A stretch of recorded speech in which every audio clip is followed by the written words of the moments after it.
Welcome to the Evolve Talent and HR Show. We're building the rooms where HR and talent leaders learn, connect, and evolve. I'm Anna Morgan, and this is the space where people first leaders come for courageous conversations. Whether you're leading from the C suite, emerging as a new voice, building community, or driving change within your organization, this show is for you. Every episode brings voices that are driving change in the HR and talent community. We're going to get into the strategies, conversations, and movements that matter. Because here's what we know. Every conversation matters. Every introduction, every shared experience, it creates momentum that extends far beyond the room. And that is the Evolve multiplier. When we collaborate over compete, when we connect with intention, the opportunities, the relationships, and the impact compound across our entire community. You've tuned into a podcast, but this is actually your connection to the entire Evolve ecosystem. New episodes come out weekly. Now it's your turn to evolve. Welcome.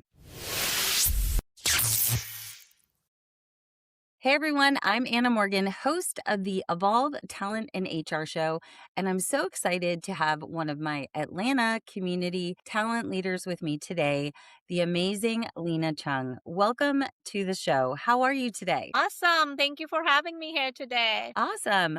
For those that don't know you, why don't you give us your 30-second to 1 minute Who is Leena introduction? Okay, sure. So, hey everyone. For those who don't know me, I'm a recruiter. So, I've been in the TA space for almost 2 decades now. And I live in Atlanta. I work for Grady Health System. So, very excited to be here and share my journey with you all. Amazing. Amazing. So you and I have like crossed paths over the years. And when we saw each other recently, we were pondering on how that connection was made. And in my brain, I was thinking it's one of our mutual friends, the mayor of TA, Mr. Brian Fink, when you were going through a transition potentially and you had a discovery call or a networking call, kind of like, who do you know? This is my situation. At the time, I was job search coaching and tried to make some introductions, and then our paths continued to keep crossing. But what I don't know is before Brian Fink introduced us, like, how did you get into recruiting? We all have oftentimes a story.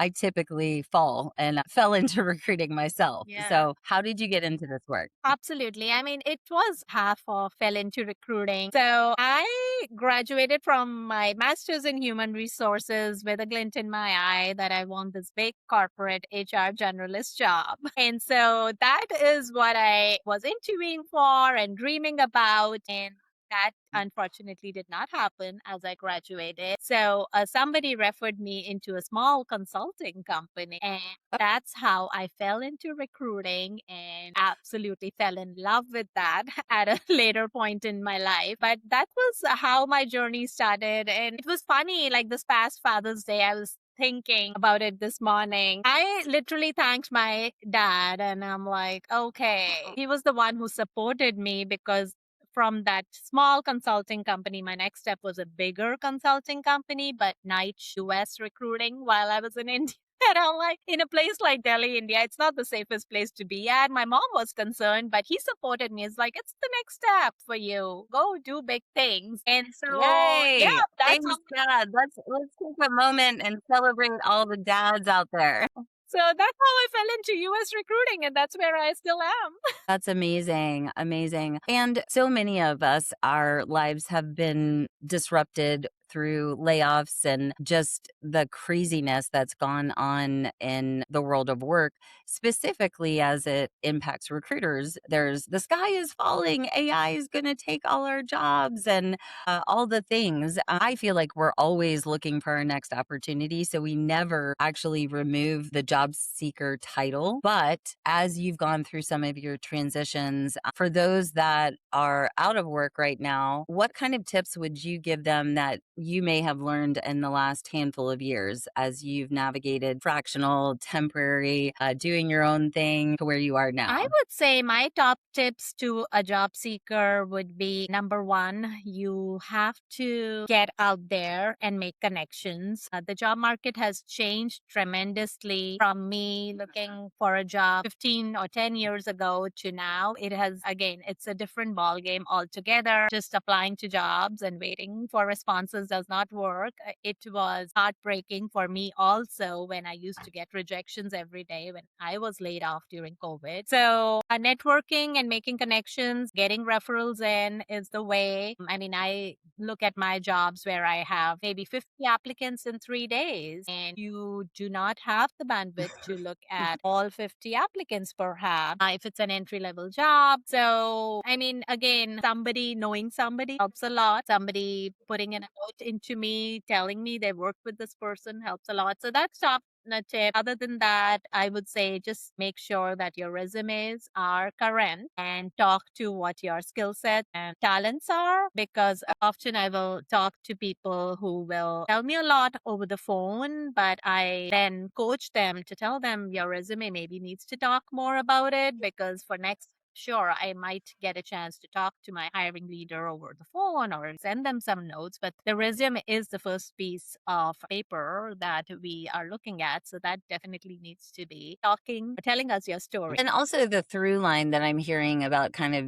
your lessons from the job search journey are finding the balance between the resume and the networking, right? Because people have to see you, experience you. That's what builds trust. And trust is the accelerator for someone to be motivated enough, just like we as recruiters, when we present a candidate, that we're putting our reputation on the line, right? And so it's also about earning the right to ask your community to say, "Hey, I'm in transition. I could use that referral or that introduction." I personally, as someone on the sidelines rooting for you, have been very inspired, one, by your resilience, and two, how you have evolved really in even how you show up on LinkedIn. And then there she was. I kept seeing Leena at different events and different socials, and then saw that you landed at where you are now. And for anyone listening that's in TA or HR that has kind of had enough of all the roller coaster up and downs, that through line that I see from kind of your evolution is the balance between application and human interaction, right? Absolutely. Yes. I mean, that's definitely something I always recommend to people reaching out in their job search journey. You have to be resilient. You have to not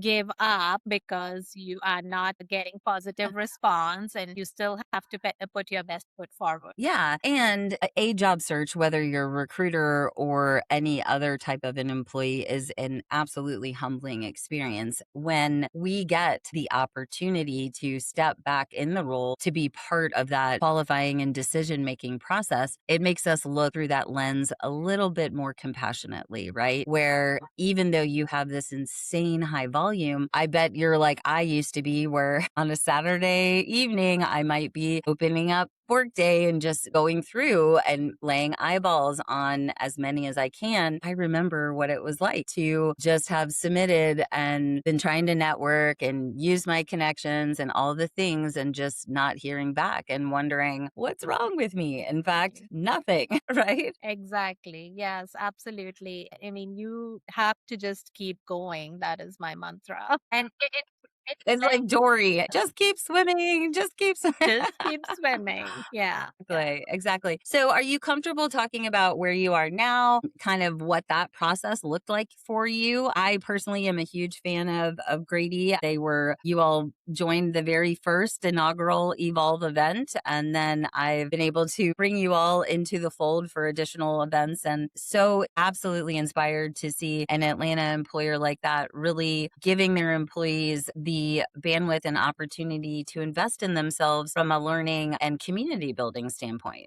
Yes, I mean, our leadership in TA and HR at Grady is amazing in that they always encourage us to get out there and continue learning more and developing yourself. So I have had a great journey with being at Grady. And just from that job search perspective, I would love to share how when I landed the job at Grady, I was so nervous. I was very I grateful. think I remember you mentioning this. For those of us that have come out of general office, administrative, corporate positions to then step into the world of healthcare, if you haven't had a ton of that experience, it can be massively intimidating, right? Absolutely. It was definitely that feeling. And I felt like an imposter. And how am I going to do No. this? But I am so grateful for my leader who trusted me and showed me that I have the capacity and capability to do this. And here I am. I mean, coming up on 3 years, I've made 650 plus hires at Grady. Wait, say that again. You broke up just a little bit. How many hires over almost 3 years? Over 650 hires. Okay, that's Yeah. So amazing. And you all do high volume, right? yes, it has been a lot of high volume roles. However, it has been a lot of niche roles as well. And again, like anything from entry level to mid and professional levels that I've recruited on. So it has been a great Okay. journey and a great learning curve. Awesome. What over that period of time are you most proud of? Like, which position were you just like, heck yeah?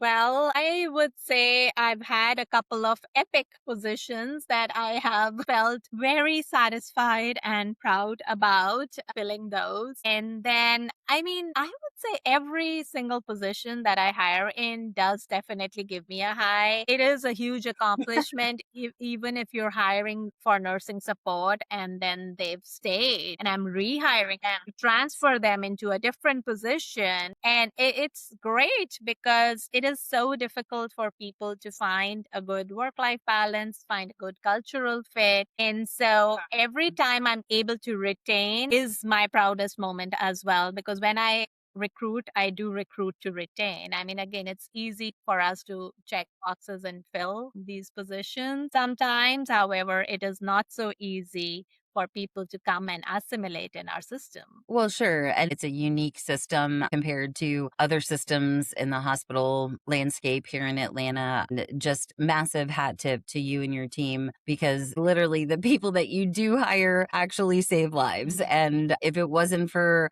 that nurse that you hired for labor and delivery, that baby may not have been delivered as it was or wouldn't have had that kind of support. So it is super important. I used to joke and say, oh, we're just recruiters. We're like not saving lives. But if we aren't a part of hiring that pilot or hiring that doctor or hiring the garbage truck picker upper, I mean, these things wouldn't exist. But on the bigger scale, pilots, doctors, medical service folks, which are so, so important. So, really appreciate everything that you're doing there. Now, what other industries had you recruited in previously? Was this your first medical kind of stint? It was my first healthcare stint. I a lot within the airline and retail industry, in technology, in finance. So I did get a chance to do a lot, dabble a lot in other industries prior to being in healthcare. Okay, very good. Well, I feel like you had mentioned to me at one point community, specifically the Atlanta recruiter community and talent community was very much a accelerator in your job search and maybe part of helping diminish that imposter syndrome noise. It sounds almost as if like you were able to borrow the belief of our community that you can do this to get you to where you are now. But what other things would you talk about in regards to community and Atlanta recruiters as far as what that has done for your career and anything else? Yeah, absolutely. So I love my TA community. It has been such a pleasure and blessing to be be part of this community. I got an opportunity to be at RecruitCon last year and met Yeah. you, met Brian, Larry, and it's always great to see familiar faces and then meet new people. I was obviously at Evolve this January, and then I was at Recruiting Innovation Summit with ERE recently as well. Again, it is just lovely to be in that community. It's almost like sometimes once you make a local group, then we tap you on the shoulder and be like, "Have you heard of Wreckfest? Like, you Right? need to come to that." Yes. And that's where one of your teammates, April, and I were chatting, and one of the managers, Diane, came to the first Evolve event, and then it's just kind of expanded from there. But that's the power of one, putting yourself out there, and then two, asking people like, what rooms should I be in, right? Exactly. Because if we don't ask and if we aren't present, sorry, like we've all experienced it, people aren't going to remember.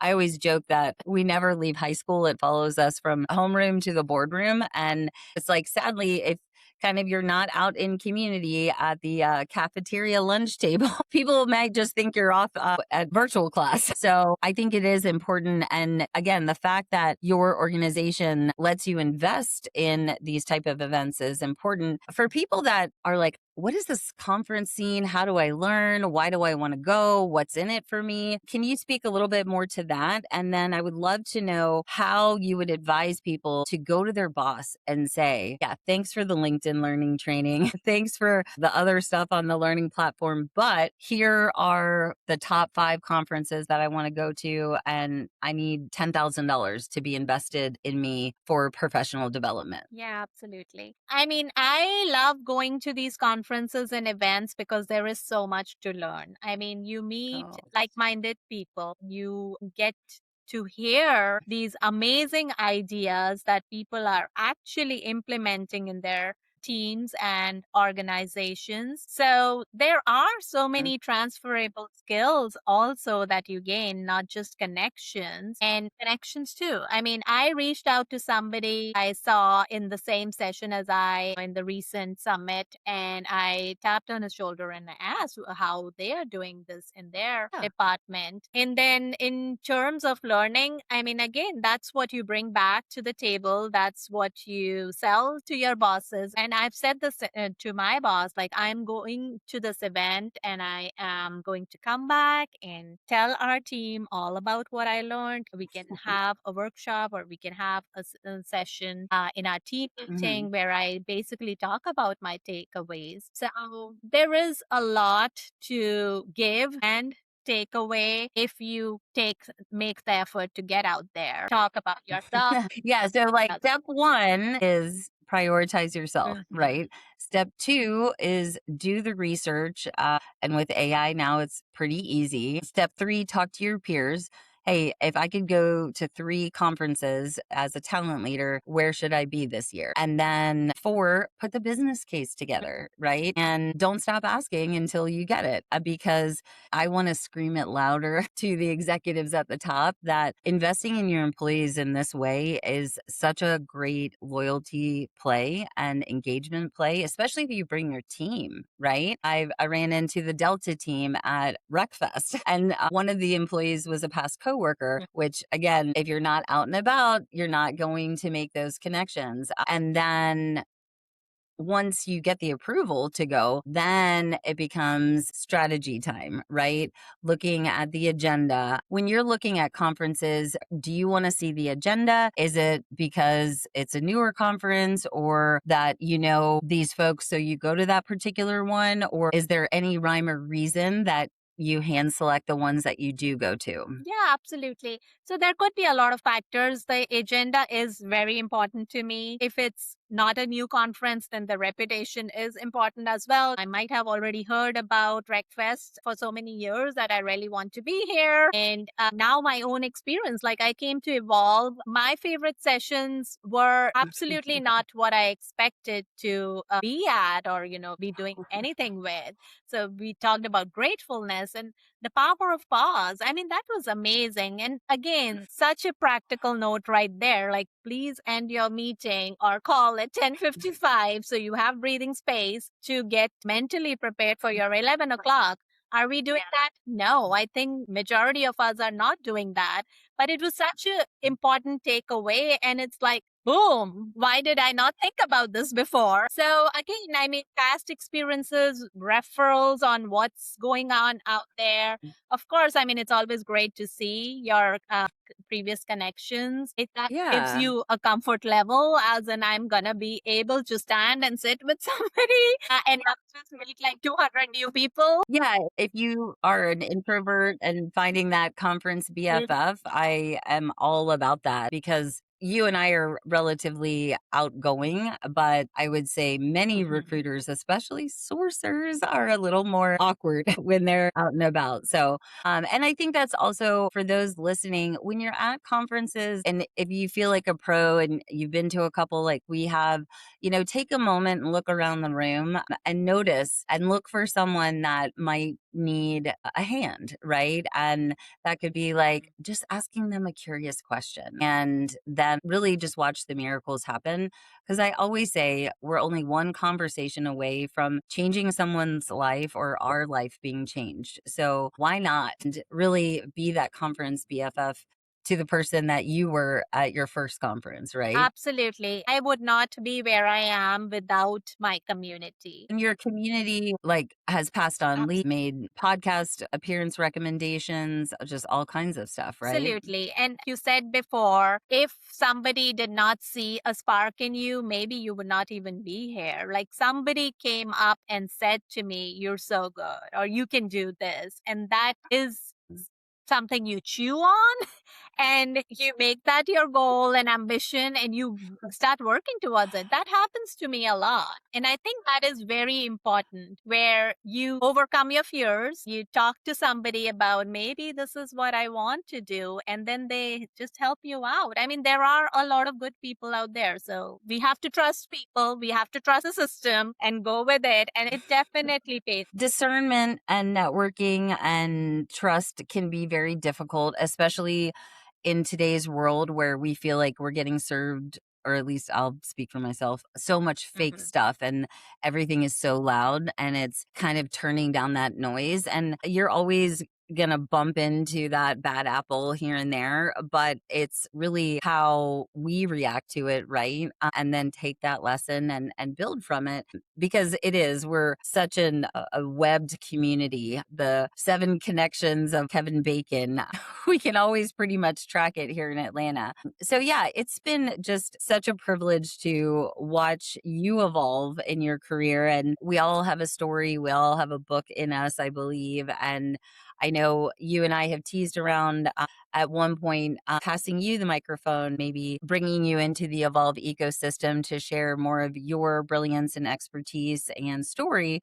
Is that something you're still kind of noodling on for your future evolution, if you Yeah, will? absolutely. I mean, I'm a big believer in always keep learning and always keep growing. I do like to experiment a lot too. So maybe in the future as we keep going. Yeah, yeah. And we were able to see each other recently. This past Sunday, I hosted the Outlier Atlanta Executive Table, which in my bold energy, I'm like, oh, I'm going to have an Outlier event and then I'm going to bring in all my talent and HR Mhm. friends. But it was a great excuse to break in the new house and have about what, 35, 40 people for dinner. And it was a little unconventional, right? Like most businessmen and women aren't opening their home. But for you, like what keeps you coming back or saying yes to events like this nowadays? Say again that sense of community. I mean, I bumped into somebody brand new. It said your recording stopped. Lena was saying she keeps coming back to the Evolve executive tables and community events because we're besties. But yeah,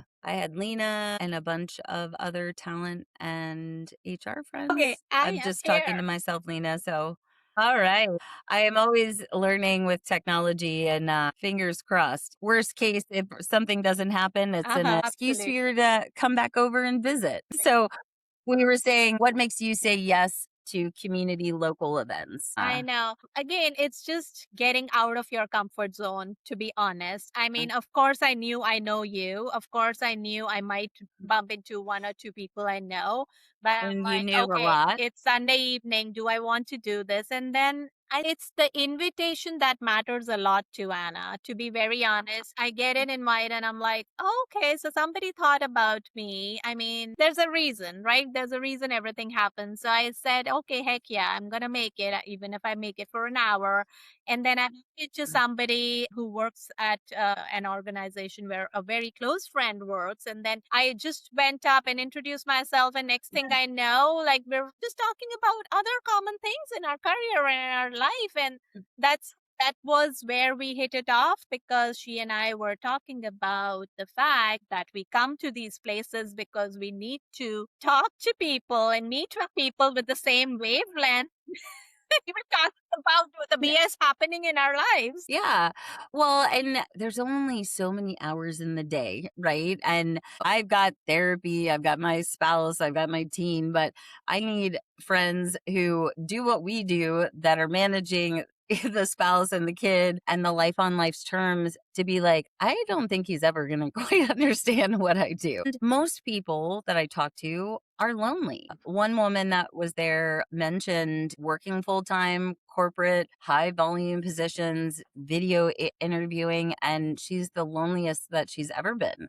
And to your point, when I sent her a text and she was like, oh my gosh, you have no idea how much I need this. And selfishly, like I get ignited and I find my creativity and just spark when I'm able to gather people. So it's you all are doing for me just as much as it may seem I'm doing for you. And then I really truly believe in just trusting those nudges, right? Of who comes top to mind and making those introductions and then not being afraid to go out of the typical profile because I really feel like innovation and creativity comes when we get out of that vacuum. So for me, like I go to other industry events so that I can kind of see what conferences in engineering look like, or something like Running Man, which was a business running event slash festival. But no, I love to hear that. And it just brought me so much joy to be able to have a space that I can host and create safe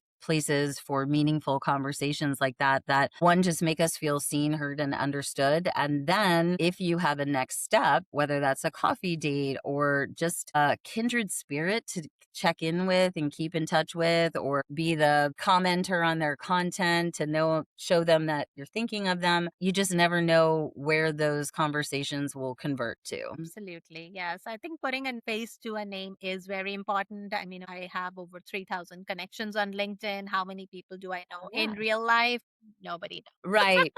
Yeah. So, I mean, Exactly. sometimes it's just about putting in that effort. So now I know these 10 people who I have been talking to Yeah. online for 10 years. Yeah. So for the recruiter or HR person that's like, I'm too busy. I got 45 recs and I've got all the fires to put out. I ain't got time for community and house barbecue networking cookouts. What would you say to them? It is definitely uncomfortable to take the first step. The first time you do it, God only help you. But you get used to it. You get accustomed to the discomfort and then you find some joy in what you did put in the effort for. So after I probably met like two people really, like I introduced myself or somebody came and introduced them to me at Mhm. your event, right? Like but I truly met maybe two people, and that's good enough for me. Like if I stayed an hour, Well, yeah. I make a mean, real two connection, people in 1 hour. right? Yeah. Saying like it does not matter. So even if you take, Quality over quantity. there you go.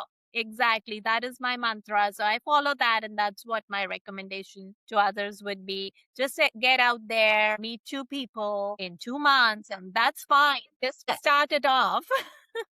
Yeah, and you don't have to be the person that arrives early and stays till the end. Mhm. And I'm always like late, but in earnest a lot of the times. Making that effort again to show up and then paying attention to the people that come into your sphere of influence, whether it's something like this or conference events and whatever. But it's also the follow up, right? For anyone listening, the key to becoming a master connector and getting better at developing this skill is making sure that you have some touch points. And it's more natural for me as an origin story salesperson, right? Having grown up in hospitality and and learning basic sales skills, I never know if that person's going to be a future sponsor or a future speaker or a future attendee. And so those wheels are always kind of connecting. And so I always try to bring them into kind of my ecosystem and the ways that I outreach and keep in touch. And I wish I had a structured formula for that. But again, for me, it goes back to just kind of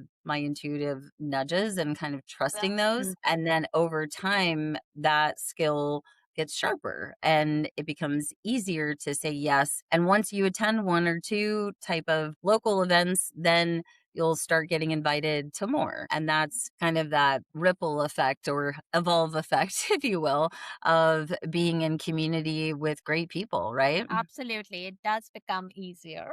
I agree with that. I heard someone say it to me a couple months ago, and he said, "Anna, I'm really proud of you." And I was like, "Oh, that makes me feel very strange." But we're peers, but I want to say to you that I'm just so proud of you and seeing how you've grown in the last 5 years. And it's just a privilege to know you, and excited to see how you continue to amplify your passion around recruiting and a candidate experience and being a conference BFF to other people. So, in the future for you, what does the rest of the summer look like? And we'll end on where are you headed next in regards to events? Okay, wonderful. Well, thank you, first of all. I really appreciate our connection and friendship here. I mean, from being an online connection to being here, that means a lot to me. So, love this journey. For me, I would say I am definitely still evolving, want to be a better person and a better recruiter. Like, I go to an Okay. event, hear about things people are doing or talking about, and I'm like, oh, okay, I am still work in progress. I want to nab on this and grab on this and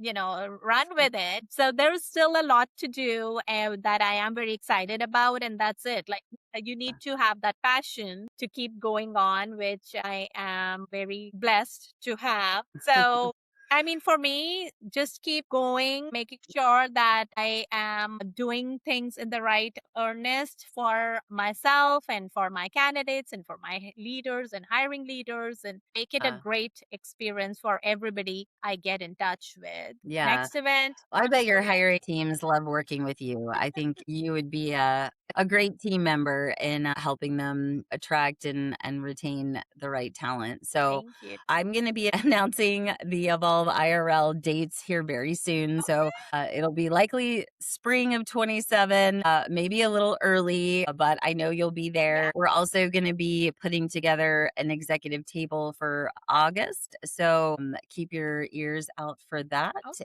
And for those that are listening that say, oh my gosh, I totally hear Leena and have been where she is, and or I want to be Leena, where would you like them to find you? So LinkedIn is my community. That's where I hang out best. I would say find me on LinkedIn. If there's anything I can Okay. do to help you, I am here. Awesome. Awesome. And last but not least, we'll do kind of rapid fire. Your event or conference pet peeves. Go. Okay. I wasn't prepared for this. I know. I uh, forgot to put that in the email.